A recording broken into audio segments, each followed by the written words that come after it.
पहले तो एक उसूली बात रखना चाहता हूं, यहां सियासतदान सारे मौजूद हैं। देखिए, हुकूमतें आती जाती रहती हैं, पार्लियामेंट ने रहना है और आइन ने रहना है।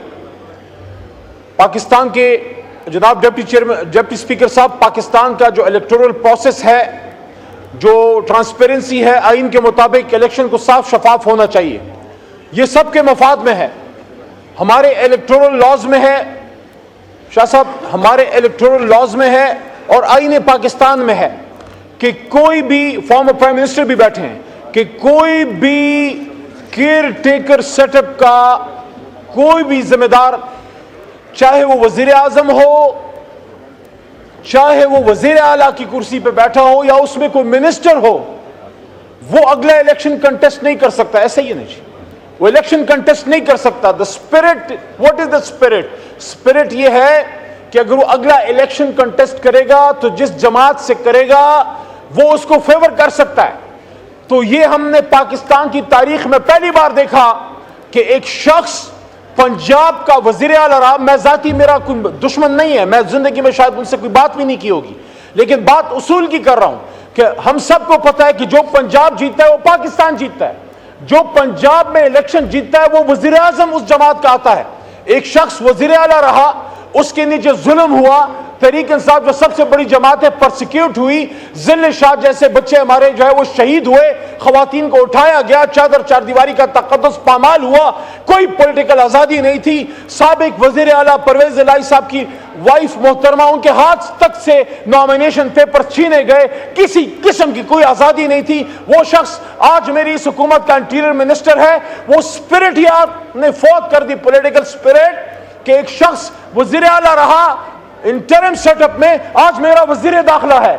आपने वो जो पीछे न्यूसेंस होती है किसी लॉ बनाने की कि कोई भी शख्स इंटरिम सेटअप का अगली इनकम्बेंट गवर्नमेंट में कोई जिम्मेदार ओहदा नहीं लेगा। मुझे पता है law minister, former prime minister, defence minister सारे यहां मौजूद हैं। They will not agree with me today, but they will have to agree with it in principle. एक दिन को याद आएगा कि ऐसा नहीं होना चाहिए था। जहां तक इंटीरियर मिनिस्ट्री का ताल्लुक है, दो बातें, क्योंकि वक्त मेरे पास कम है। देखें, एक होती है सिक्योरिटी, एक होती है सेंस ऑफ सिक्योरिटी। जो तरक्की याफ्ता मुमालिक हैं वहां आपको लोग बंदूकें, क्लाशनकोफे लेके गार्ड्स नजर नहीं आएंगे, but the people have sense of security. Pakistan वो मुल्क है जहां डालों में लोग बैठे हैं, बंदूकें। भी अहम बात, और ये आखिरी बात है, आपने कहानी सुनी होगी, शरैर अफरीदी 7 मरतबा गिरफ्तार, 10 मरतबा गिरफ्तार, मुझे 7 मरतबा उठाया गया, गिरफ्तार किया गया, 3 MP फलाना ये वो। मैं सवाल ये रख रहा हूं कि माजी में एक लफ्ज यूज होता था, और इस पर तमाम पार्लियामेंटेरियंस की तवज्जो चाहता हूं। माजी में एक लफ्ज यूज होता था कि इन डिपार्टमेंट्स को जनाब डिप्टी स्पीकर साहब पॉलिटिकल इंटरफेरेंस से पाक करें। मैं कहता हूं पॉलिटिकल इंटरफेरेंस तो फिर भी बहुत शरीफाना काम था, पॉलिटिशियन तो फिर भी आवाम को जवाबदेह होता है। अब इन इदारों को नॉन पॉलिटिकल इंटरफेरेंस से पाक करें। ये पुलिस वाले कहां से ऑर्डर लेते हैं? हमें जब गिरफ्तार में होता था, खान साहब को भी कहा जाता है जेल में, शरियार भाई को भी कहते थे, आपको भी कहते होंगे जब आप जेल में थे, डिप्टी अपना साबिक वजीर आजम साहब। हम पे ऊपर से प्रेशर है, ऊपर तो अल्लाह है, ऊपर तो अल्लाह है, ये ऊपर किधर से आता है? ये प्रेशर किधर से आता है?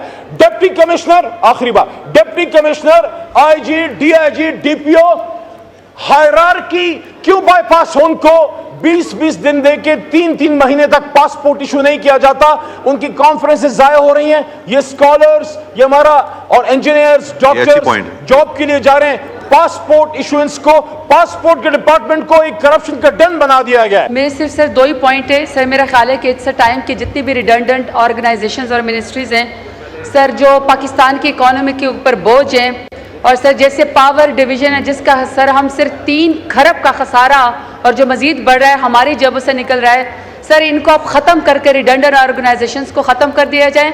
और sir with the passage of time हमें समझने की ज़रूरत है कि sir water resource, food security और क्लाइमेट चेंज को हमें टॉप प्रायोरिटी पे रखना चाहिए। हमें इनको चेयर्स भी देनी चाहिए, हमें इनकी फंड्स को भी देखना चाहिए। और सर ये ज़रूरी नहीं है कि यहाँ पे हर बात पे बार बार कहा जाए कि आई अपोज। सर बात आई अपोज की नहीं है, बात ये कि यहाँ पे सर जो हम कट मोशन लगाते हैं उसको कोई बेनिफिट होना चाहिए। और सर मैं क्यों फूड सिक्योरिटी की बात कर रही हूँ? सर पाकिस्तान में अभी हमें ये टॉप प्रायोरिटी रखनी चाहिए। पाकिस्तान जो हंगर इंडेक्स है उसमें सर बहुत ऊपर चला गया है। पाकिस्तान में भूख अफलास बढ़ रही है। 10 करोड़ जो लोग हैं वो गुर्बत की लकीर से नीचे चले गए हैं। 44% जो है वो बच्चों की मेल न्यूट्रिशन हो रही है। और सर उसका रीज़न ये है कि जो उनकी मदर्स हैं सर ग्रोथ है और उनकी जो मदर्स हैं सर उनकी जो है वो मेल न्यूट्रिशन हो रही है। सर इसी तरीके से जो वो है पाकिस्तान में हाईएस्ट इन्फेंट मोर्टेलिटी रेट है, बच्चों की आवाज़ सबसे ज़्यादा हो रही है। तो सर मेरा ख्याल ये है कि अगर हम क्लाइमेट चेंज को, वाटर रिसोर्सेज को, सर वाटर रिसोर्स को मुझे बजट ज़हन में नहीं है, लेकिन सर क्लाइमेट चेंज को सिर्फ 4 अरब दिए गए हैं। और सर रिसर्च में मैंने इसमें बजट में पढ़ा है सर, रिसर्च में सिर्फ 15 लाख हमारे रिसर्च के लिए दिए गए हैं। सर इस तरह तो नहीं चल सकता है ना। तो सर अगर हमने अपने वक्त के लिहाज से, पैसेज के लिहाज से चीज़ों को ठीक करना है तो सर हमें वो इदारे जो पाकिस्तान के अवाम के ऊपर बोझ हैं, जैसे सर रेलवेज़ हैं, जैसे सर ये मिनिस्ट्री ऑफ पावर है, सर इनको ख़त्म करें, इनको मज़ीद बजट देना बंद करें। और सर टॉप पे वाटर रिसोर्स, क्योंकि पाकिस्तान वाटर स्कैर्सिटी लाइन जो है 2005 में जो है वो ख़त्म कर चुका है, पास कर चुका है। इसी तरह सर फूड सिक्योरिटी है, इसको टॉप पे रखें और सर क्लाइमेट चेंज को टॉप पे रखें तो इंशाल्लाह बेहतरी होगी। इस फॉर्म 47 की जाली हुकूमत ने आते ही मैं समझता हूँ पहला हमला जो है वो पाकिस्तान की फूड सिक्योरिटी पे किया है। पाकिस्तान का जीडीपी जो 6% पे पीटीआई के दौर में ग्रो कर रहा था वो 2% पे आ गया है। आपकी इंडस्ट्री, आपकी जो मैन्युफैक्चरिंग सेक्टर है, आपकी जो LSM है वो 11% से ग्रो कर रही थी, आज 1% और 2% पे आ गई है।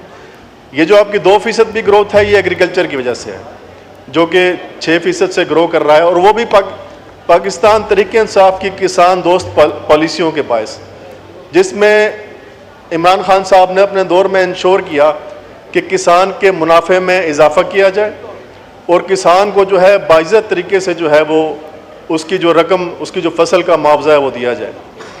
लेकिन इन्होंने आते ही जो पहला जो स्कैंडल है इस 47 की जाली हुकूमत का, वो गंदम के शोबे में बना, जिसमें 300 अरब रुपए का टीका जो है वो इन्होंने पाकिस्तान के किसानों को लगाया है। 300 अरब जो पाकिस्तान के किसानों की जेबों में जाना था, गंदम की कटाई से 1 महीना पहले गंदम इंपोर्ट की गई, वो 300 अरब जो है वो यूक्रेन के किसानों को दिया गया, जो कि बहुत बड़ा जुल्म है, मैं समझता हूँ जुर्म है। वजीर खुराक ने यहाँ पे आके वादा किया था कि इसकी इंक्वायरी की जाएगी और रिपोर्ट असम्बली में पेश की जाएगी, लेकिन जब काकड़ साहब का नाम आया और जब उन्होंने फॉर्म 47 का बीच में तस्करा किया तो सारी जो इंक्वायरी जो है वो ठप हो गई है। तो मैं इसकी पुरजोर मजम्मत करता हूँ। हमारा किसान जो है वो मेहनत करके, अपना खून पसीना एक करके मुनाफे के लिए जो है वो फसल उगाता है, लेकिन बदकिस्मती से सपोर्ट प्राइस पाकिस्तान की तारीख में पहली दफ़ा किसान को नहीं दी गई। चचा जो है वो वफाक में प्रिक्योर कर रहा है गंदम, लेकिन जो भतीजी है वो पंजाब में, उसने इनकार कर दिया। 300 अरब रुपए का टीका लगा के पंजाब वालों ने आज ऐलान किया है कि हम 64 अरब जो है वो किसानों को देंगे, जो कि शर्म का मकाम है। मैं समझता हूँ इस हुकूमत को होश के नाखून लेने चाहिए और किसानों को जो है, आज आप देखें खाद महंगी है, डीजल महंगा है, फर्टिलाइज़र महंगा है, लेकिन आप उसको जो फसल का रेट जो उसका हक बनता है वो नहीं दे रहे। तो इस हुकूमत को जो है वो होश के नाखून लेने चाहिए और ये हमारा जो रीढ़ की हड्डी है मईशत खुदा के लिए, इसे तो तबाह ना करें।